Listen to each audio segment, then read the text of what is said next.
whispered the wild cowboy to the widow. "I'd trade 100 horses for just one night with you." The town of Dry Creek sat between wide-open plains and a long stretch of dusty road that seemed to disappear into the horizon. It was the kind of place where everyone knew each other's name, where news traveled faster than the wind, and where nothing ever really changed.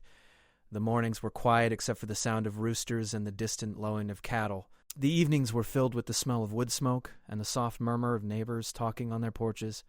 At the edge of this small town lived Margaret Hale. People rarely spoke her full name anymore. To most of them, she was simply the widow. It was not said in a cruel way, but it followed her like a shadow. 2 years had passed since her husband, Thomas Hale, lost his life in a ranch accident, yet to the townspeople, time had frozen around that day. And in many ways it had frozen for Margaret, too. Margaret's house stood alone, a small wooden home with faded white paint and a porch that creaked under every step. A tall oak tree leaned slightly over the roof, offering shade in the summer and dropping dry leaves in the fall. The fence around her property needed repair in places, but it still stood strong, just like her. Every morning, Margaret woke before the sun.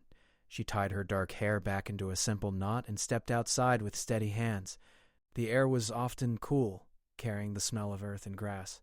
She would check the chickens first, then the small vegetable patch behind her house. Tomatoes, beans, and corn grew there, neat and carefully tended. Thomas had once worked that same soil beside her, laughing when the dog ran through the rows and knocked over plants. Now, she worked alone. She had learned to fix broken boards, carry heavy feed sacks, and repair tools without asking for help. At first, neighbors had offered assistance, but Margaret had politely refused. Not because she was proud, but because she had discovered something about grief. It felt easier to carry when her hands were busy. In town, she sold vegetables twice a week at the small market square. She stood quietly behind her wooden table while others chatted around her. Some people greeted her warmly. Some gave her soft, careful smiles, as if afraid she might break. A few whispered when they thought she could not hear. "Poor thing," they would say. "She's still wearing black. Do you think she'll ever move on?" But she kept her face calm. She did not argue. She did not cry in public. She simply weighed tomatoes, accepted coins, and thanked customers in a gentle voice. At night, when the town grew silent, that was when the loneliness felt heavier. The house echoed differently now. The chair across from hers at the small kitchen table remained empty. Thomas's boots still rested near the door. She had not moved them. Sometimes she would sit and stare at them, remembering the sound they once made on the wooden floor. She missed the small things most. His humming while working, the way he always forgot where he placed his hat, the quiet conversations before sleep. The kind of love they shared was not loud or dramatic. It was steady and simple, built on shared work and shared dreams. When he passed away, Margaret felt as if the wind had been knocked out of her. The days that followed were a blur of visitors, kind words, and casseroles delivered to her door. But after a few weeks, life in Dry Creek returned to normal. Except hers never did. Over time, people stopped asking how she was doing. They assumed she was strong.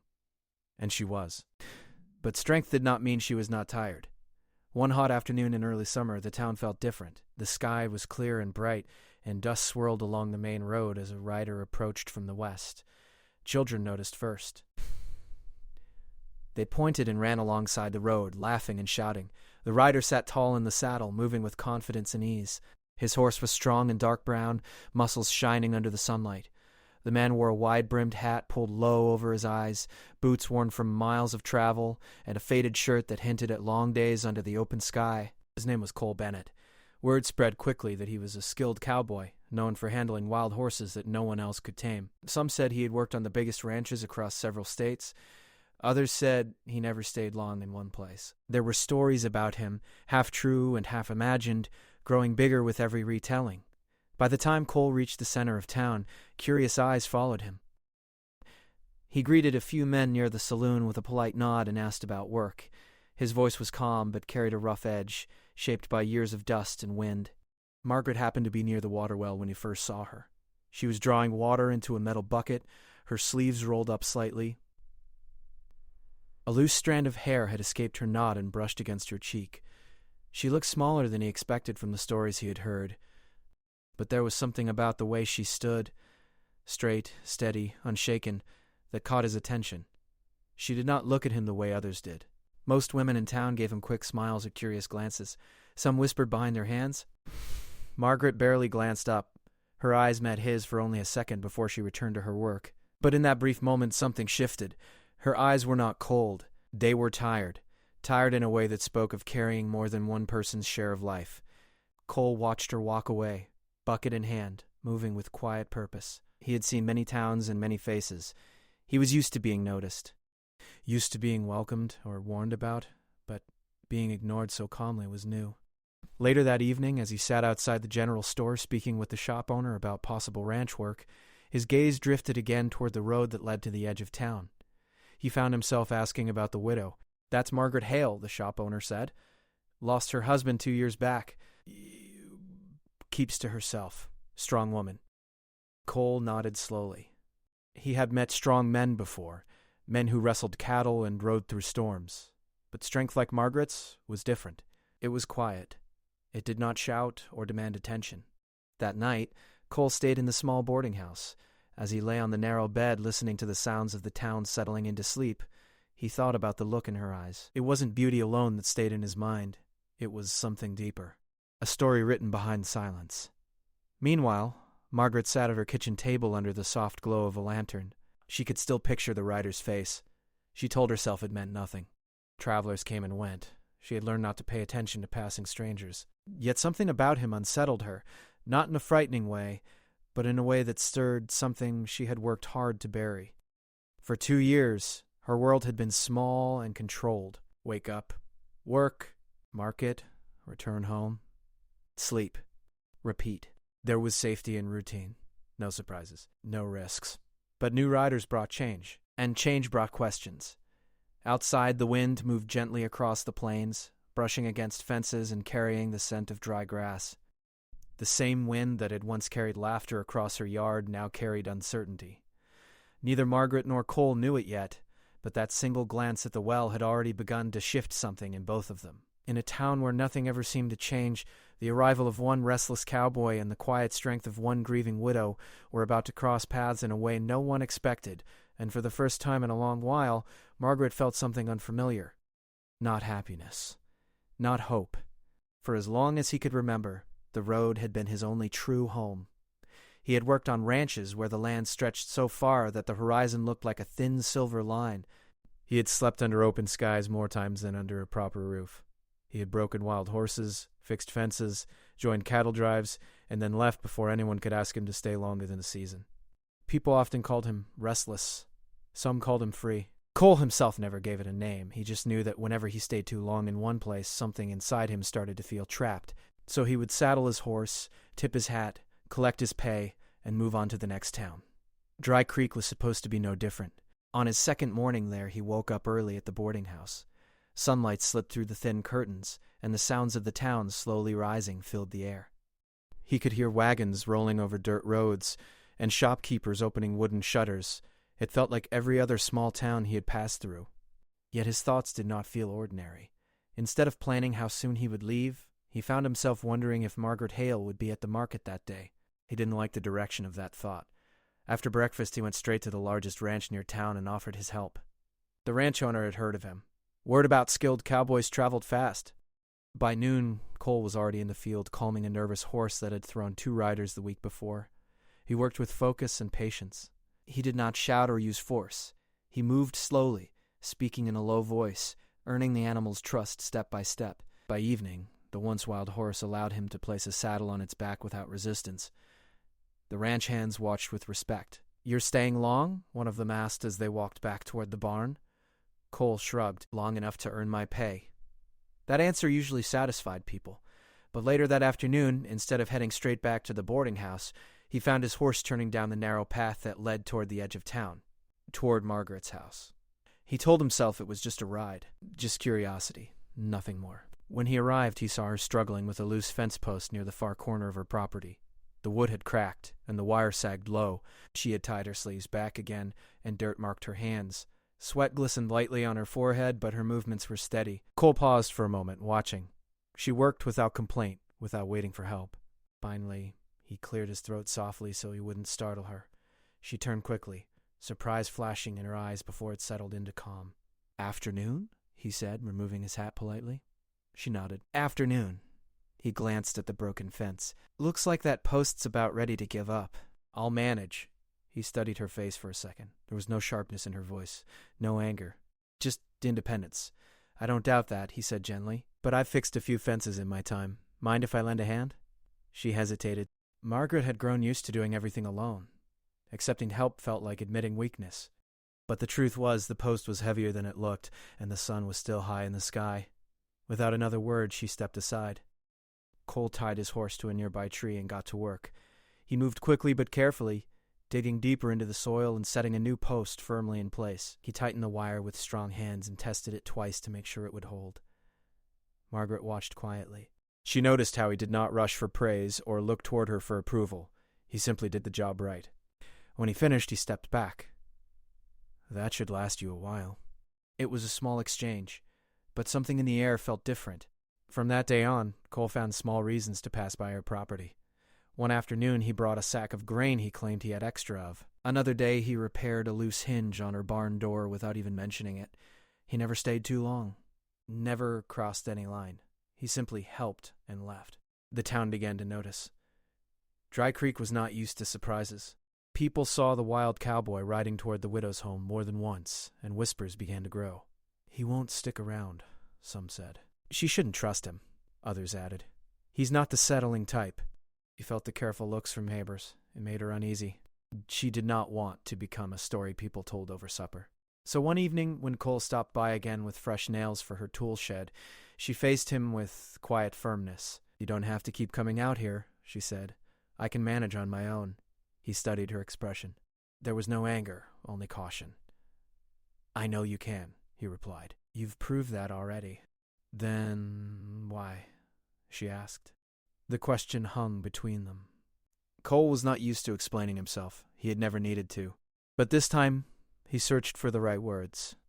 "Because it feels good to help," he said finally. "And because I don't see many folks around here offering." She looked down at her hands. "I just stopped accepting." He nodded slowly, understanding more than she realized. They stood in silence for a moment, the wind brushing gently through the grass around them. For the first time since his arrival, Cole did not feel the urge to fill the quiet with stories or charm. He simply stood beside her, comfortable in the stillness. That night, as he rode back into town, he felt something unfamiliar. He wasn't chasing excitement. He wasn't chasing admiration. He was choosing to stay. Days turned into a week. Then 2. Cole continued working at the ranch, but he no longer asked about jobs in other towns. He no longer visited the saloon every evening. Instead, he spent his extra time helping Margaret prepare her vegetable garden for the next planting. They worked side by side without speaking much, yet the silence between them felt easier each day. Margaret began to notice changes in herself, too. She found herself listening for hoofbeats in the afternoon. She caught herself almost smiling at the sound of his voice. And once, when he laughed at something simple, a chicken running wildly across the yard, she felt a small warmth spread through her chest. It startled her. She had convinced herself that part of her heart had closed forever, but maybe it had only been sleeping. One evening, as the sun dipped low and painted the sky in soft shades of gold, Cole prepared to leave after finishing repairs on her barn roof. "Heading back to town?" she asked. "For now," he replied. "For now," she repeated quietly. Those 2 words carried more meaning than either of them expected. Cole had never used them before. He usually said goodbye as if it were final. But something about Dry Creek, about Margaret, made him uncertain for the first time in his life. As he rode away, he glanced back once. She was still standing near the barn, watching him leave. And in that simple moment, both of them began to understand something neither had planned. The wild cowboy who never stayed had started to slow down, and the widow who never let anyone close had begun, very carefully, to open the door just a little. Summer in Dry Creek grew heavier as the days passed. The sun stayed longer in the sky, and the heat settled over the plains like a thick blanket. Dust rose with every passing wagon, and even the wind felt warm against the skin. Life moved slowly, but underneath that slow rhythm, something quiet and powerful was changing. Cole no longer felt like a visitor. Weeks had turned into a month. The ranch owner had already paid him twice and offered to keep him on for the rest of the season. That alone was unusual. In most towns, Cole left before the second payment, but this time he had not even asked about other opportunities. The men at the ranch noticed the difference. "You're quieter these days," one of them said as they rested in the shade after a long morning. Cole only smiled slightly. He didn't explain. He wasn't sure he could. What he didn't say was that his thoughts were no longer focused on the open road. They were focused on a small wooden house at the edge of town and the woman who lived there. Margaret, too, felt the shift. She had begun to grow used to seeing him near her gate in the late afternoons. Sometimes he came with tools in hand. Sometimes he came with nothing but a calm expression and a simple greeting. He never demanded her time. He never stepped too close. He respected her space in a way that made her feel safe.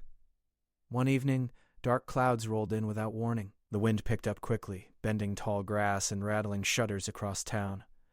Margaret had just finished feeding the chickens when she heard the first clap of thunder. She looked toward the horizon and felt worry tighten in her chest. Part of her barn roof had been repaired recently, but storms in Dry Creek could still cause damage. She moved quickly, securing loose items in the yard. The air felt electric. Just as she was pulling a tarp over stacked firewood, she heard the sound of hooves approaching fast. Cole rode through the gate without hesitation. "You shouldn't be out here alone in this," he called over the rising wind. She didn't argue. Together, they worked against the storm. He climbed onto the barn roof to secure the boards while she tied down the fence near the vegetable patch. Rain began to fall hard and fast, soaking through their clothes.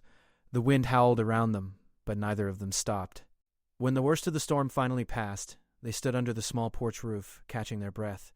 Rain still dripped from the edges, and thunder rolled faintly in the distance. Margaret's hair had come loose, strands sticking to her face. Cole's shirt was soaked, his hat hanging in his hand. For a moment, they simply looked at each other. There was no laughter this time. No light conversation, only the sound of rain and the steady beating of two hearts that had both known loneliness. "Thank you," she said softly. He shook his head. "Don't have to thank me." "But I do."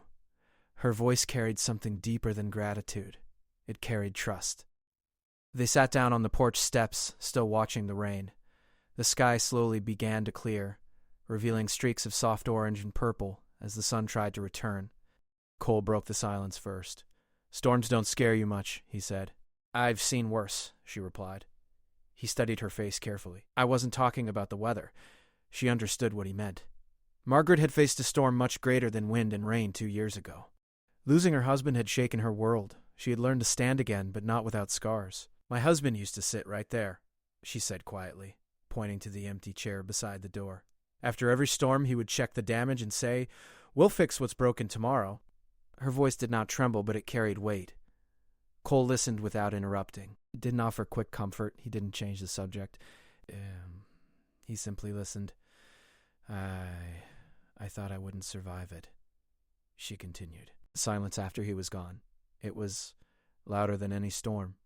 Cole looked out toward the open field, thinking of his own past. He had never married, never stayed long enough to build something that could break. But that didn't mean he hadn't known loss. He had grown up moving from place to place with a father who chased work and never found stability. He had learned early not to depend on anyone. "Silence can feel heavy," he said at last. "That's part of why I keep moving. When you don't stay, you don't have to sit with it too long." "And, does it work?" He paused. "For a while." The honesty in his voice surprised even him. The sky cleared further, and the last of the rain faded into a soft mist. Evening settled around them. For the first time since he arrived in Dry Creek, Cole felt something shift deep inside his chest, something that had nothing to do with adventure or freedom. He felt seen. And Margaret, sitting beside him, felt understood. As the light dimmed, Cole spoke again, more quietly than before. "I've ridden through a lot of towns," he said. "Met a lot of people. Most of them don't really see past the surface." She waited. "But you—" He hesitated, searching for words he was not used to saying. "You don't pretend. You don't chase. You just stand steady. And that's harder than any wild horse I've ever worked with." A faint smile touched her lips. He turned slightly toward her, lowering his voice even more. "I'd trade 100 horses for just one night with you." The words hung in the air, but they were not careless. There was no laughter behind them, no teasing tone. His expression was serious, almost vulnerable. Margaret felt her breath catch. She knew he wasn't speaking about something shallow. He wasn't asking for excitement. He was speaking about peace. About sitting beside someone without running? About choosing stillness over the road? "One night?" she asked gently. "One night where I don't feel like I have to leave at sunrise?" he answered. "One night where I can just stay." Her heart pounded in a way it hadn't in years. Fear arose inside her, fear of gossip, fear of hope, fear of losing something again. But alongside that, fear was a small spark of warmth she could not deny. "You don't strike me as a man who stays," she said carefully. "I never was," he admitted. The honesty in that confession carried more meaning than any promise. They sat in silence again, the air now cool after the storm. Fireflies began to appear in the field, blinking softly in the fading light. Margaret realized something important in that moment. The walls she had built around her heart were strong, but they were not unbreakable. And perhaps they were never meant to be permanent. Cole stood slowly, placing his hat back on his head. "I should head back," he said, though his voice lacked conviction. She nodded, standing as well. As he walked toward his horse, he paused and looked back at her. Not with the confidence of a wandering cowboy, but with the uncertainty of a man who had just revealed something real. For the first time in his life, Cole Bennett did not feel powerful because he could leave. He felt vulnerable because he wanted to stay. And Margaret, watching him ride away under the soft evening sky, placed her hand gently over her heart. It was no longer silent. It was awake. The long heat of summer slowly faded, replaced by cooler mornings and golden light that stretched softly across the fields.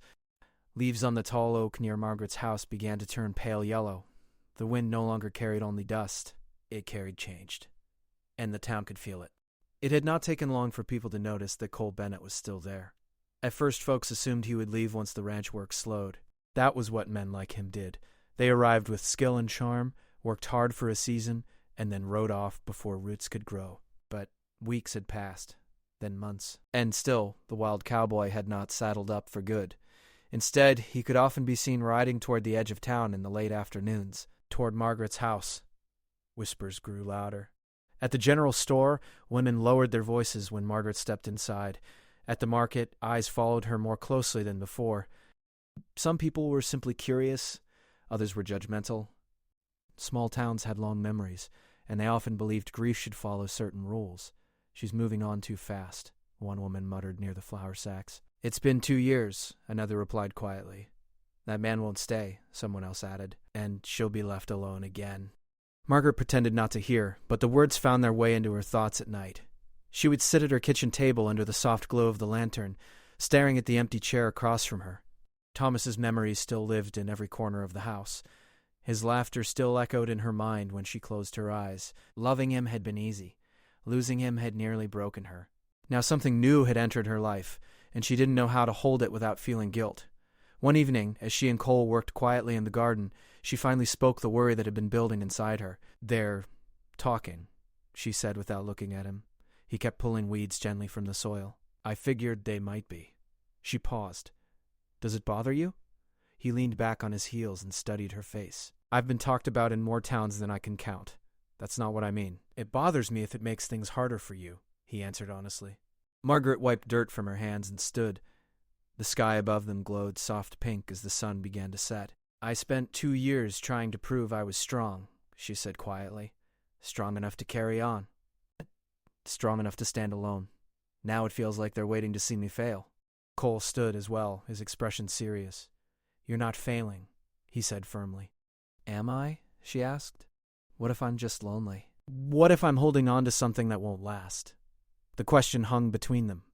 For the first time since arriving in Dry Creek, Cole felt the full weight of what staying meant. It wasn't just about helping her with fences or sharing quiet evenings. It was about responsibility, about being someone she could depend on. He took a slow breath. "I've never promised anyone I'd stay," he admitted, "because I never trusted myself to keep that promise." Her heart tightened at his words, even though she appreciated the honesty. "But this isn't the same," he continued. "I'm not here because I'm bored. I'm not here because I need work. I'm here because when I ride away at night, it doesn't feel right." Margaret looked at him carefully. "Not feeling right isn't the same as staying," she said. He nodded. "I know." The truth was simple and uncomfortable. He cared for her deeply. But caring was different from commitment, and she deserved more than uncertain feelings. Days passed, and the tension in town quietly increased. Cole noticed the way some men at the ranch gave him knowing looks. He noticed how conversations stopped when he entered certain rooms. But instead of reacting with anger or pride, he changed his focus. He worked harder than before. He arrived earlier at the ranch and stayed later. He stopped visiting the saloon entirely. He kept his distance from casual talk and unnecessary attention. Slowly, People began to see that his presence in Dry Creek was not temporary amusement. One afternoon, the ranch owner approached him with a serious expression. "I've got an offer for you," the man said. "Big ranch up north needs someone skilled with horses. Good pay. Long contract." In the past, that kind of offer would have sparked excitement in Cole's chest. New land. New challenges. More money than he could earn in a small town. "Leaves in 2 weeks," the ranch owner added. "They asked for you by name. I'll think about it." That night, he rode out toward Margaret's house earlier than usual. The sky was cloudy, the air cool and quiet. She was sitting on the porch when he arrived, hands folded in her lap. "You look serious," she said gently. He tied his horse and walked toward her. "I got an offer today," he began. She felt her stomach tighten, though she kept her voice steady. "To leave?"